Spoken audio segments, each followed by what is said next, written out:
지금까지 몇 주에 걸쳐서 믿음을 사용해서 살아가는 삶이라고 하는 것이 어떤 것인지 좀 구체적으로 살펴보고 있습니다.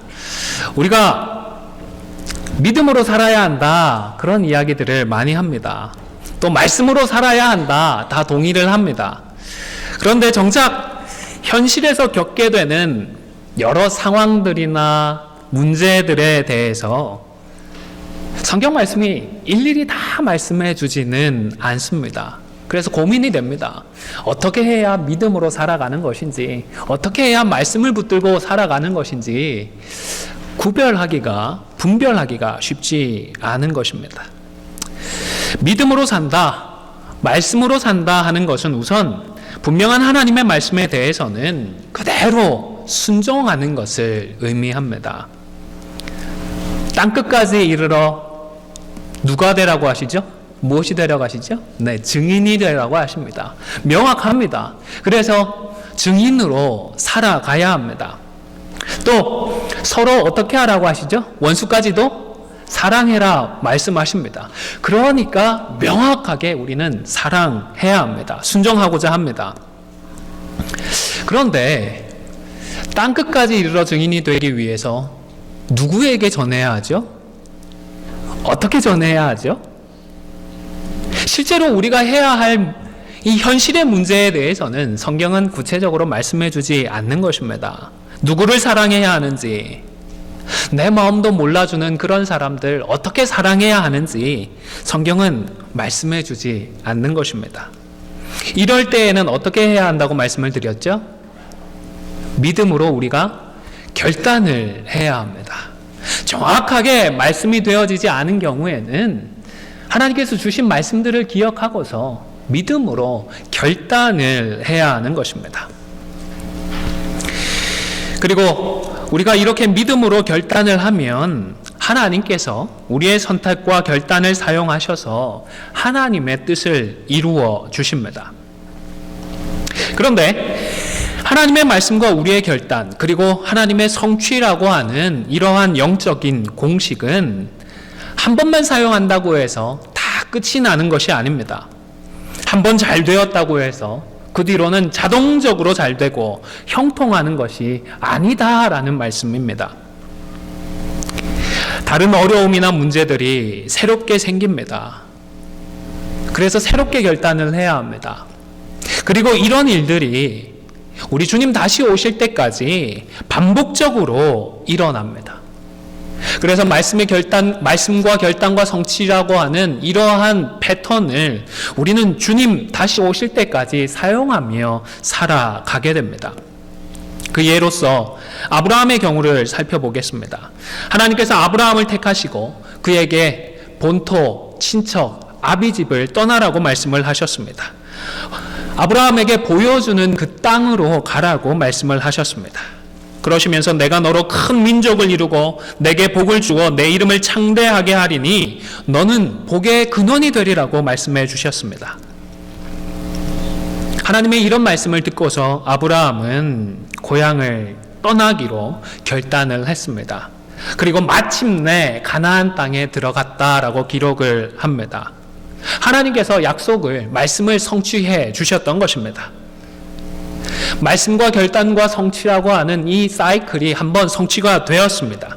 그리고 이런 상황이라면 아마 대부분이 비슷하게 생각할 것 같습니다.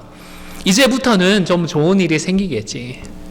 말씀에 순종하면서 가나안에 오기까지 마침내라고 기록해 줄 정도로 쉽지 않은 길을 걸어와서 드디어 가나안 땅에 들어옴으로 약속의 성취가 되었으니까 이제부터는 좀 좋은 일들, 형통한 일들이 생기지 않을까 기대를 해보는 것입니다.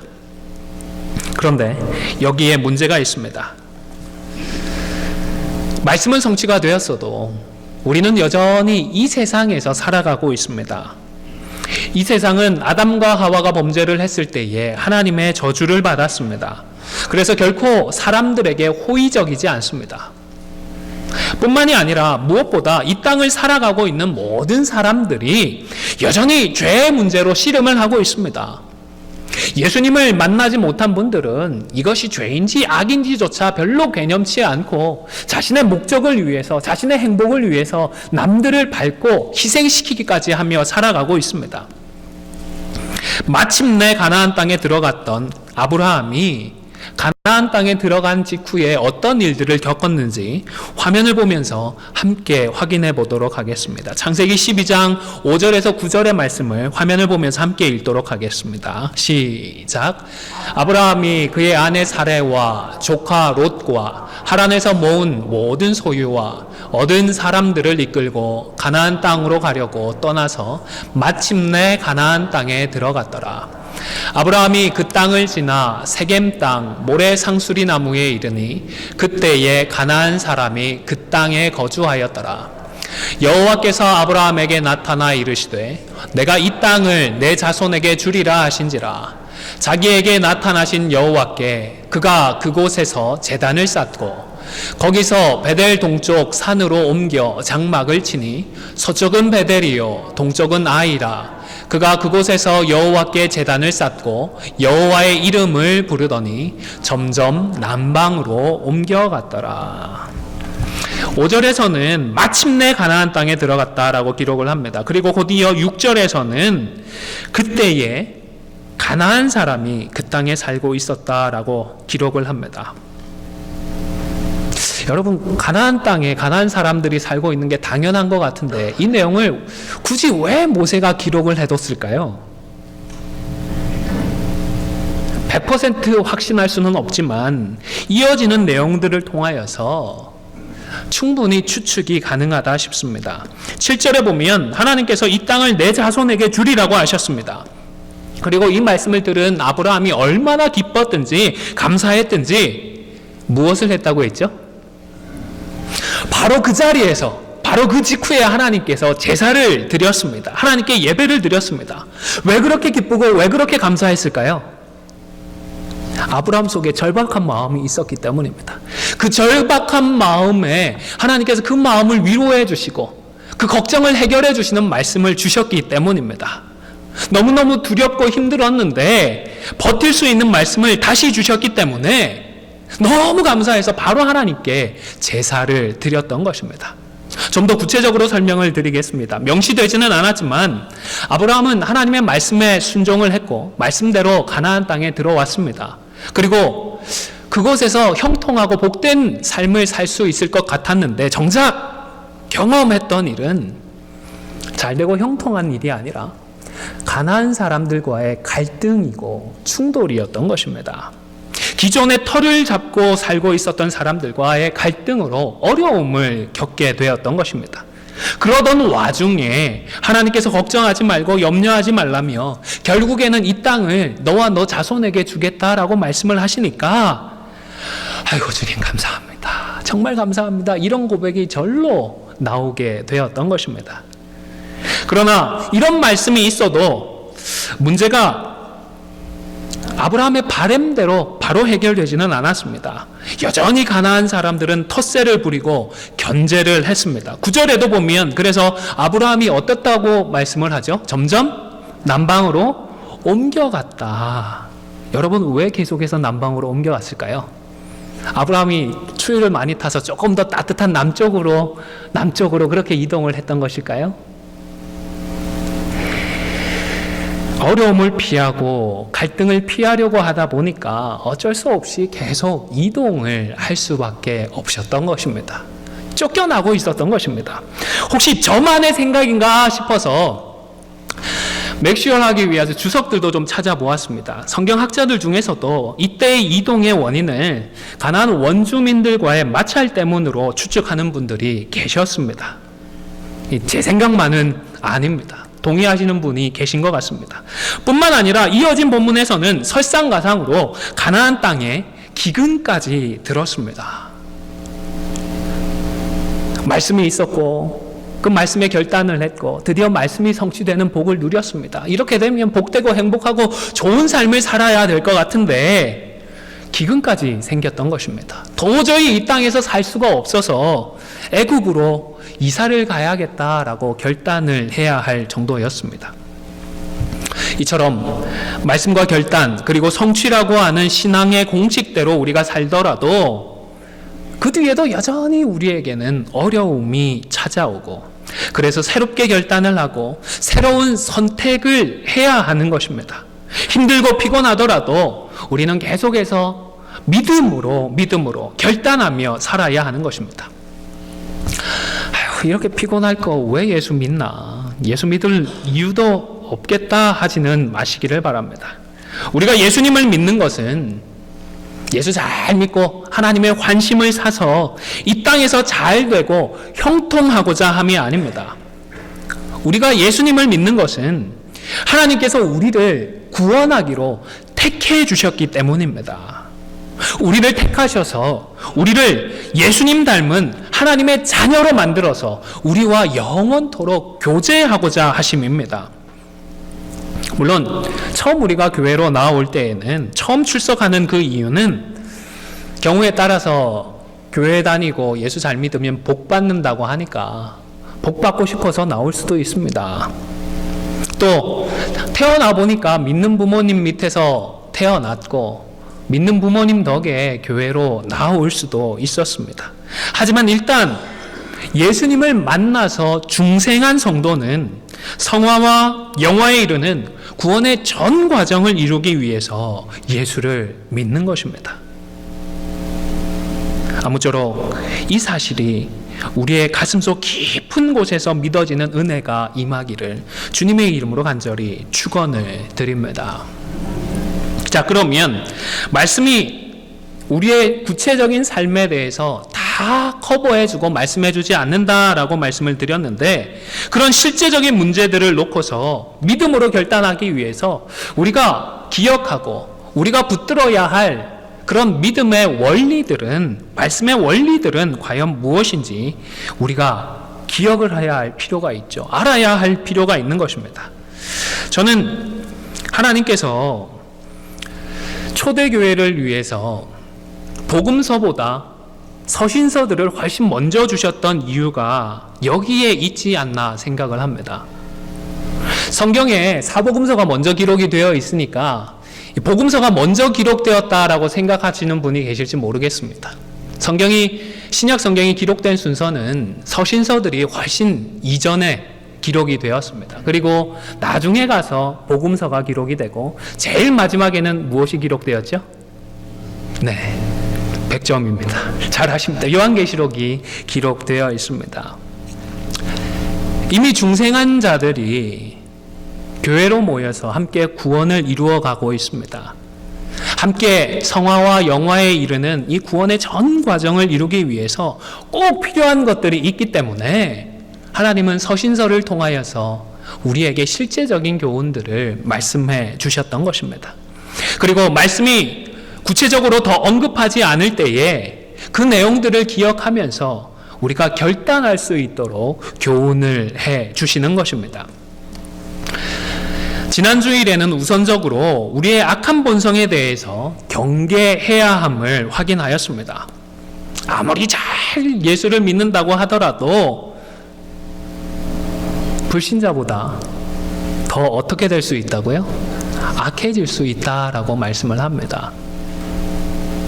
아주 좀 질이 나쁜 특별한 누군가만 그렇다고요? 그렇죠. 바울은 누구든지 불신자보다 더 악해질 수 있다라고 경계를 했던 것입니다. 그래서 우리는 서로 다르다고 해서 틀렸다라고 속단하지 말아야 합니다. 서로 다 잘하는 경우에는 개인적으로 좀 시간적인 여유를 가지고 기도하는 것이 제일 지혜롭다고 생각을 합니다. 그런데 좀 문제가 있습니다. 그렇게 여유롭게 기도할 형편이 아닌 경우들이 있습니다. 어쩔 수 없어서 어떤 쪽으로든 선택을 하고 결론을 내려야 할 때도 있는데 목사로서 개인적으로는 이때가 제일 피곤하고 힘이 듭니다. 이것도 괜찮을 것 같고 저것도 괜찮을 것 같은데 도대체 뭘 해야 될지 망설여지는 것입니다. 그리고 그 중에 괜찮다라고 결단을 했는데 또 다른 분들은 거기에 대해서 아니다라고 생각을 할 수 있기 때문입니다. 어쨌든 저는 나만 옳다라고 생각을 해서 결단을 하지는 않습니다. 좋은 방법들 중에서 하나를 선택해 왔고 의견이 또 다르면 또 다른 방법을 찾아가면 된다라고 생각을 하고 있습니다. 저부터가 완벽하지 못한데 제가 뭐 항상 다 옳겠습니까? 항상 좋은 방법만을 택하겠습니까? 그 사실을 잊지 않으려고 노력하고 있습니다. 성도 여러분, 우리 모두가 연약합니다. 우리의 연약함을 잊지 마시고 기도하여서 마음의 여유를 지켜가는 우리 모두가 다 되시기를 주님의 이름으로 간절히 축원을 드립니다. 또 다른 실제적인 원리는 이번을 한번 같이 읽어보실까요? 시작. 객관적인 증거에 기초한 판단. 확실하고 객관적인 증거를 가지고 판단을 해야 합니다. 10절 말씀에 보면 참 과부의 명부에 오를 사람은 대충 적당히 그렇게 평가를 하지 말고 선한 행실에 분명한 증거가 있는 사람이어야 한다라고 말씀을 합니다. 제가 10절 말씀을 다시 읽어드리겠습니다. 선한 행실에 증거가 있어 혹은 자녀를 양육하며 혹은 나그네를 대접하며 혹은 성도들의 발을 씻으며 혹은 환난 당한 자들을 구제하며 혹은 모든 선한 일을 행한 자라야 할 것이요 했습니다. 참 과부를 구분할 때뿐만 아니라 우리가 사람을 선택하고 판단할 때에는 우리의 기분이나 느낌이나 혹은 인간적인 관계나 감정이 아니라 객관적이고 확인 가능한 증거들의 기초를 해야 하는 것입니다. 이런 증거 없이 적당히 참과부의 명부에 이름을 올려서 교회로부터 먹고 살 문제를 해결받았던 그런 사람들 중에는 자신들에게 주어진 성도들을 위해서, 교회를 위해서 주야로 기도해야 할 사명은 망각해버리고 오히려 문제를 일으켰습니다. 13절 말씀은 화면을 보면서 함께 읽도록 하겠습니다. 시작. 또 그들은 게으름을 익혀 집집으로 돌아다니고 게으를 뿐 아니라 쓸데없는 말을 하며 일을 만들며 마땅히 아니할 말을 하나니. 여러분, 여기에서 게으름을 뭐라고 하죠? 좀 무기력하게 빈둥빈둥대는 그런 의미라고 생각하지 마시기를 바랍니다. 오히려 이분들은 생계를 위해서 열심히, 돈을 벌기 위해서 열심히 일하는 분들 못지않게 빠릿빠릿하게 돌아다녔습니다. 남들처럼 일을 하지 않아도 됩니다. 교회에서 먹고 살 문제를 해결해 주니까요. 그래서 시간이 많이 남습니다. 바라기는 그 시간에 교회와 성도들을 위해서 기도해 주기를 바랬는데 그것이 아니라 사람들을 만나면서 시간을 허비해버리고 있었던 것입니다. 물론 사람들을 만나는 게 문제가 아닙니다. 만나서 식사도 할 수 있고 대화도 얼마든지 할 수 있습니다. 그런데 그런 것들보다 함께 하면서 서로 기도하고 함께 힘을 모아서 선한 일에 힘을 쓰는 것이 더 귀한 일인 것입니다. 기도하고 선한 일에 힘쓰는 것을 우리 하나님께서는 인정해 주시고 기뻐해 주시는 것입니다. 그런데 당시 참과부라고 하는 사람들 중에서는 사람들을 돌아다니면서 만나서 대화를 함에 있어서 좋은 이야기나 긍정적이고 건설적인 이야기를 했던 것이 아니었습니다. 부정적인 이야기, 남을 험담하고 비판하는 이야기, 교회를 파괴하는 그런 이야기들을 했습니다. 얼마나 안타깝습니까? 십자가 덕에 공짜로 선물 받은 새로운 삶을 살아가고 있습니다. 뿐만 아니라 교회를 통하여서 먹고 살 문제까지 공급받고 있는데 그 시간에 쓸데없는 말을 하고 문제나 만들고 마땅히 하지 말아야 할 말이나 하면서 세월을 허송하고 교회를 어지럽히고 말았던 것입니다. 성도들만 힘들지 않았겠죠. 교회 밖에서 볼 때 어떠했겠습니까? 교회에서 인정하는 참으로 귀한 과부다라는 명패를 붙이고 사는데 그 사람들의 삶을 보면 참 과부라고 인정받는 사람이 저 모양 저 꼴이면 그냥 과부들, 그냥 예수 믿는 사람들은 안 봐도 알겠다. 그러지 않았겠습니까? 여러분, 그런데 왜 이런 일이 일어났다고요? 확실한 증거에 기초하지 않고 선택을 했기 때문입니다. 교회와 성도는 특별히 사람을 판단하고 선택할 때에 분명한 증거를 가져야 하는 것입니다. 세 번째로 화면을 보시면서 세 번째 원리를 같이 읽어보겠습니다. 시작. 네, 오늘 본문에서 알 수 있는 또 다른 원리는 공평한 기준입니다. 9절에 보면 참과부의 명부에 올릴 사람의 나이를 바울은 60세로 규정해 두었습니다. 아마 나름의 이유가 있었을 것으로 추측을 합니다. 절대적으로 60세 이상만 되어야 한다라는 그런 말씀은 아닐 것입니다.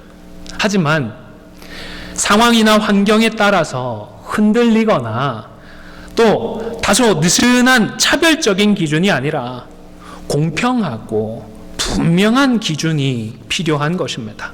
나랑 친하다고 해서 55살인데 명부에 올려주고 나를 미워한다고 해서 60이 넘어도 허락해주지 않는 그런 모습을 교회가 보이면 안 되는 것입니다. 모두가 60살의 공평한 기준을 가져야 하는 것입니다. 마지막으로 무엇보다 우리의 선택과 결단은 같이 읽어보실까요? 시작. 하나님께 소망을 두는 선택과 결단. 5절과 6절의 말씀을 같이 읽겠습니다. 시작. 참과부로서 외로운 자는 하나님께 소망을 두어 주야로 항상 간구와 기도를 하거니와 향락을 좋아하는 자는 살았으나 죽었느니라. 여기서 하나님께 소망을 두는 자와 향락을 좋아하는 자가 대조가 되고 있습니다. 향락이라는 이 단어는 호사스럽다, 사치스럽다 그런 의미입니다. 자신이 가지고 있는 돈이나 힘과 같은 것들을 마음껏 사용해서 이 땅의 것들을 다른 사람들보다 더 많이 누리는 그런 삶을 의미합니다. 우리에게도 남들보다 더 많이 가진 것들이 있습니다. 탁월한 능력을 가지신 분도 계시고 더 많은 물질을 가지신 분들이 계시고 더 많은 영향력을 가진 분들도 계십니다. 그런데 세상에서는 그것들을 각자의 권리라고 이야기를 하고 그 권리를 마음껏 사용하며 살자고 이야기를 합니다. 그런 권리를 사용하지 못하는 사람들을 바라보면서 뭐라고 얘기하죠? 에이, 저 바보 같은 사람. 그러죠? 그러나 성경은 우리 성도들은 분명히 권리가 있지만 이런 권리를 마치 없는 사람처럼 생각하며 살자고 말씀을 합니다. 고린도전서 7장 31절 말씀을 같이 읽겠습니다. 시작. 세상 물건을 쓰는 자들은 다 쓰지 못하는 자같이 하라. 이 세상의 외형은 지나감이니라. 다 쓸 수 있는 사람처럼 살라고요? 아니면 쓰지 못하는 사람처럼 살라고요? 쓰지 못하는 사람처럼, 권리가 없는 사람처럼 살라고 말씀을 하는 것입니다. 왜일까요? 우리의 소망이 이 땅에 있지 않기 때문입니다. 이 땅에 있는 것들은 다 지나가기 때문입니다. 우리가 바라야 할 것은, 우리가 소망해야 할 것은 이 땅이 아니라 우리 하나님입니다. 하나님이 기뻐하실 일을 하고 하나님께 인정받을 일을 하며 살아가는 것입니다. 여러분, 예수님도 이 땅에 계실 때에 하나님께 소망을 두고 결단을 하셨습니다. 그래서 히브리서의 기자는 다음과 같이 평가를 했습니다. 2절 말씀도 12장 2절 말씀도 함께 읽겠습니다. 시작. 믿음의 주여 또 온전하게 하시는 이인 예수를 바라보자. 그는 그 앞에 있는 기쁨을 위하여 십자가를 참으사 부끄러움을 개의치 아니하시더니 하나님 보좌 우편에 앉으셨느니라. 아멘. 우리 예수님도 하나님께 소망을 두셨기에 십자가를 참고 부끄러움을 개의치 않으셨던 것입니다. 여러분, 서신서의 말씀들은 이미 중생한 성도들에게 복음으로 살아가는 것이 무엇인지, 말씀으로 살아가는 것이 무엇인지를 구체적으로 알려주는 말씀입니다. 구원의 첫 감격이 있을 때에는 복음이면 충분하고 복음이면 족하다라는 고백을 할 수 있습니다. 그것이 또한 사실입니다. 그러나 이 땅에서의 삶을 살아가다 보면 직면하는 문제들 앞에서 그 말씀들이 막연하거나 추상적으로 느껴질 수 있습니다. 특별히 교회 안에서는 같은 말씀을 붙들지만 조금씩 다른 의도로 사용이 되어서 혼란을 겪기도 합니다. 말로는 다 주를 위한다고 하는데 그러면서도 갈등하기도 하고 충돌하기도 하는 것입니다. 바르게 결단할 수 있는 바른 원칙들을 정립해야 하는 것입니다. 그리고 오늘 본문에 나타난 이 네 가지는 사실 우리가 붙들어야 할 원칙들 중에서 극히 작은 부분에 불과합니다. 성경 전체를 묵상하면서 더 많은 원칙들을 정립해야 하고 정립한 원칙들을 기억하면서 바른 결단을 해야 하겠습니다. 아무쪼록 오늘 바울의 권면처럼 그리고 주님께서 먼저 보여주셨던 예수님의 그 모범처럼 바른 원리들로 무장을 하고 계속해서 새롭게 결단하는 믿음의 삶을 이어나가는 우리 모두가 다 되시기를 주님의 이름으로 간절히 축원을 드립니다.